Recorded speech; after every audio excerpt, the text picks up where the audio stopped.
Atdıq İmam Rıza Aleyhisselamın qəbrinin ziyarətinə.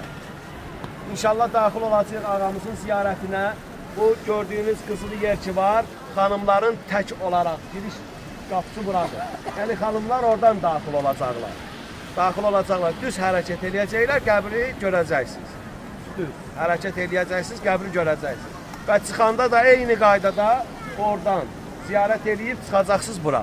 Və kişilər isə sol tərəfdən hərəkət eləyəcəklər, yaşıl yazılı yer var.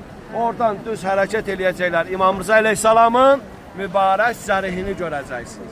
Zərihi ziyarət elədikdən sonra çıxıb burada bizi gözləyəcəksiniz inşallah.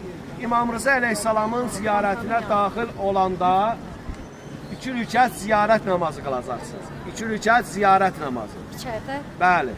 Ziyarət elədikdən sonra kənarda bir yer tapın özünüzə. 2 rükət İmam Rıza Aleyhisselama ziyarət namazı qılıram. Qurbətən iləllə.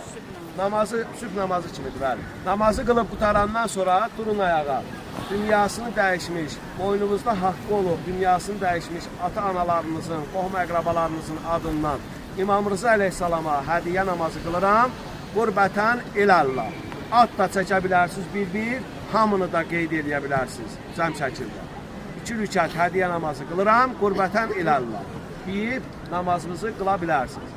Və namaz qutarandan sonra, bəli, namazlarınızı qılandan sonra dualarınızı İmam Rıza Aleyhisselama ərz eləyə bilərsiniz və Allah'a and verin, İmam Rıza Aleyhisselamın ehtiramına xatir. Və Həzrəti xanım Zəhraya xatir dua eləyin və dualarınızı dilə gətirin. Bununla ziyarətimiz tamamlanır. İmam Rıza Aleyhisselamın mübarək ziyarəti bununla tamamlanır. Allah ziyarətimizi qəbul eləsin. Allah bizi bu ziyarətlərdə əli boşuna ümid geri qaytarmasın inşallah. Bu niyyətə sələvat zikr edir.